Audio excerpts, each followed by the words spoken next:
cracks between the United States and EU relationship are becoming more prominent ever since the war began in Ukraine. Moreover, China's relationship with Russia is causing unease and division in the European Union. In fact, many in the bloc are now arguing that it's time to rethink their ties to Beijing. EU's concerns were evident when French President Emmanuel Macron, accompanied by EU Chief Ursula von der Leyen, met Chinese President Xi Jinping in Beijing just a few days ago. Now, overall, the EU is stuck between a rock and a hard place. Its trade links with China are important, particularly when economic growth in the EU is vulnerable to the ongoing war in Ukraine. But at the same time, it is witnessing a closer bond between Beijing and Moscow, which could be in direct conflict with the EU's aim for peace in Ukraine. There's a school of thought that the EU needs to tightly curb its relationship with Beijing, something that the United States would welcome. But some EU leaders would instead prefer to be careful with their words and actions in case they antagonize Beijing. Another significant factor is de-dollarization. The global de-dollarization campaign is gaining momentum as countries around the world are now seeking alternatives to the hegemony of the US dollar. China, Russia, Brazil, India, ASEAN nations, Kenya, Saudi Arabia and the UAE are now using local currencies in their trade. China and Russia are trading in their own currencies, in fact. But the Europeans have long been unhappy with playing second fiddle to the Americans in global economic relations, prompting several economists to ask if Europe too could benefit from de-dollarization. What are these cracks between the EU and the United States? Let's try and delve deeper into that. And for that, let me introduce my guest with me. I'm joined in by Mr. Greg Swenson, who is the founding partner of merchant banking firm Brigg McAdam and an international commentator on markets, economics and politics. Many thanks to you, Greg, for joining me here on this discussion. To begin with, what is your view and what explains these growing fissures between the EU and the United States? Well, I think a few things. One is I thought Macron's visit to spend time with Xi was a mistake in the way that he, in many ways, abandoned, the friendship and relationship with the United States, who, by the way, has been supporting and defending French interests in terms of military and defense and security since 1940. So I think that it was a little bit self-serving to suggest that, the French shouldn't always follow America. It was I think for Macron, his Charles de Gaulle moment where he wanted to emphasize, the French independence or encourage European independence. But it's not that simple. I think, the very dependency that Europe, especially Germany, had on Russia for natural gas, coal, and oil was called out, in the last administration, but obviously became very obvious and difficult during, after the Ukraine-Russia conflict started. So, that was clearly a mistake. And I think you could point to the dependency that you mentioned in your segment, the dependency on trade with China. There's nothing wrong with trade, of course. And the United States trades $5 billion a day with China. But, this has to be considered and it has to be done correctly and wisely, and not just, close your eyes to the obvious mercantilist behavior of the Chinese in terms of global trade. So I thought that was a mistake on Macron's part, and I don't think that he really values the relationship with the U.S. the way he should, and I think he sees that other countries are not looking to the U.S. as the leader during this administration. I think that in many ways they view the U.S. as the declining power, right. And that's a shame. Right. And in fact, many like Trump have believed that if one were to attack the kind of hegemony that China commands over the global markets, it is through trade, and that is something he had done. And I will be delving deeper into that aspect as well. But before I go further, it's interesting that you talked about the meeting between the French president and the Chinese president, not to forget that the EU chief was also there. And yes, soon after his meeting with Xi, along with the EU chief, Macron said that Europe should not get dragged into a US-China confrontation over Taiwan. How do you view this messaging that goes out of such a trilateral meeting? Because, as I said, it was not just the French president, the EU chief was also present. I know, and it's really hypocritical, given that Macron and the rest of the European nations in the EU are happy to accept the support from the US and of course from the UK in terms of military and financial support for Ukraine. So here we are, the US and the UK defending European interests from Russia.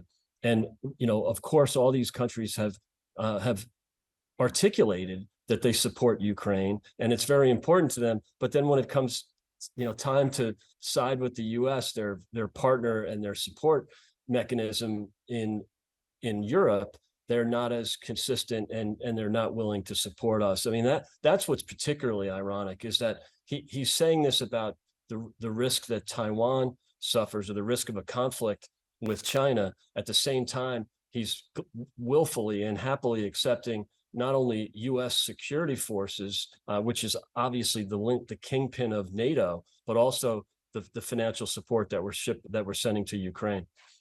Right, Greg, but one cannot overlook the fact that a lot of fears within the bloc are also motivated, or rather a result of the ongoing war in Ukraine and the growing ties between Beijing and Moscow, which was very apparent from that meeting between Xi and Putin some days ago. But having said that, could a protracted Ukraine war prove to be the tipping point for US-EU relations? Well, I don't think so. I think if anything, I would hope that the other European countries step up with both military and financial support for Ukraine. So far, they have at least been consistent with their rhetoric about supporting Ukraine, and it doesn't look like that will change anytime soon. But I think that there is some risk of this partnership between countries around the globe, especially in the global South, with China and Russia. And you saw some of the real traditional relationships that the U.S. has had for generations really changed in the last 2 years, especially with Saudi Arabia. You saw it in some of these leaked documents with Egypt. So it's not just the EU that we're worried about. I think you have to look at some of the relationships that have been frayed, and therefore there's a lot less dependency on the U.S. And part of that is due to energy security. The fact that the U.S. has reduced energy production in the last 2 years, and so the United States is no longer the swing producer. The U.S. could be producing 3 million more barrels a day. We're producing about $1 million a day less than we were 2 years ago, and so it's really emboldened the other oil-producing countries, and it's also made China more dependent on oil from other countries because they can't depend on the U.S. market, and has or at managed least to, in the fact, U.S. preserve as a swing Russia's producer. autonomy over the oil market, and not just oil and gas both. Sure. I mean, I think that's obviously, even if there's aversion in the U.S. to selling oil directly to Russia and to China, you do have the fact that, once you start the hostility to the energy sector, it makes the security situation in the United States more vulnerable, the security situation in the West more vulnerable. But it's natural for countries that are dependent on oil imports to go to where the sources are cheap. And if they want to use their own currency to do that, it's displacing the dollar. So I think a lot of this dollar displacement has to do with energy production. That can be changed, with the liberalization of the energy sector in the US, but I don't see that happening for at least 2 years. It's interesting you talk about the dollar dependency being reduced. The global de-dollarization campaign, as we were talking earlier also in this newscast, is gaining momentum as countries around the world are now seeking alternatives to this hegemony of the US dollar. Can Europe benefit from de-dollarization? I'm not sure they can. I mean, because it doesn't look like the currency in the EU, the euro, is going to displace the United States dollar. It's more the Chinese currency or other currencies in the world. So as long as other oil producers are willing to ship specifically oil, but also natural gas and coal, as long as they're willing to ship to make those shipments in return for any currency, notably the Chinese currency, that's the risk for the hegemony of the US dollar. So, but there's a few moving parts here. And I think, you mentioned earlier in the broadcast about the Biden's visit to the UK, Yes.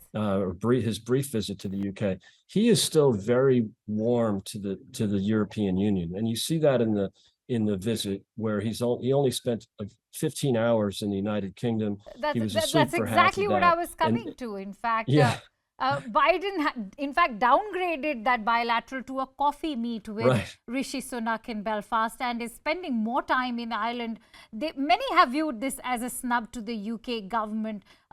Keeping the American interest in mind, what was Biden's message to Sunak? And when you talk about that crucial meet, I, in fact, Yeah. wanted to ask you this. It's great that you mentioned it. Yeah, it's disappointing. Now, again, I wouldn't overthink this incident today. Maybe he was running tight on time. Maybe he wanted to get to Ireland, and that seemed to be the plan all along. And I thought Prime Minister Sunak was very diplomatic in his comments about it. But I think given the background or the context of other situations where President Biden has been hostile to the UK, or at the very least biased against the UK, and much more favorable specifically to Ireland, the Republic of Ireland, Right. but also to the EU. He was very much against Brexit. He's had this sort of Irish grievance or Irish American grudge that's really not that important in American politics anymore. Yes, there are 30 or 40 million Irish Americans. I'm one of them. But going back to the 80s, Biden was very hostile to the UK. He was opposed to British rule in Northern Ireland as a senator. In 1985, he blocked as a senator the extradition agreement between the U.S. and the UK because there were many IRA Right. Convicts in the U.S. and he refused to have them extradited. So, and then more recently, with his criticisms of Liz Truss and her economic policies, you had a very difficult situation with Right. Afghanistan in the summer of 2021 when he would not return Prime Minister Boris Johnson's urgent phone calls. So this is not new, and I think in given that context, you have to understand that this is not President Biden's first time where he's somewhat, there's somewhat of a slight or a bit of a discomfort around his relationship with the UK, which is a shame. It's known as the special relationship, and you'd think that he would be a little bit, he would be much more conscious of that. But again, in the last 2 years, his relationship with traditional key allies of the U.S., notably Saudi Arabia and Israel in the Middle East, and then of course the UK in Europe, has been somewhat uncomfortable for President Biden. So this shouldn't really surprise anybody. Right. Greg, I'm running short of time, but I'll let you go after you answer my last question. Now, Sure. many are talking about how China is milking the US absence by reaching out to Russia, France, and the Gulf with its Saudi-Iran deal. Is Beijing not only filling this US void, but also preparing a clever counter to Washington? Absolutely. I thought, they've really taken advantage of the fact that President Biden did not maintain the relationship with the Saudis that you would expect an American president would. So he in many ways set that up. And obviously, you've seen other countries, notably Brazil, other very left-leaning countries that have cozied up to China, to the CCP and Xi, and that's unfortunate. And that's not all of that is President Biden's fault. Obviously, I wouldn't argue that, but I do think that his difficulty in maintaining relationships with our traditional allies, like the Saudis and like the UK, has really set these things up. Many thanks to you, Greg. It's a pleasure to have you on this broadcast.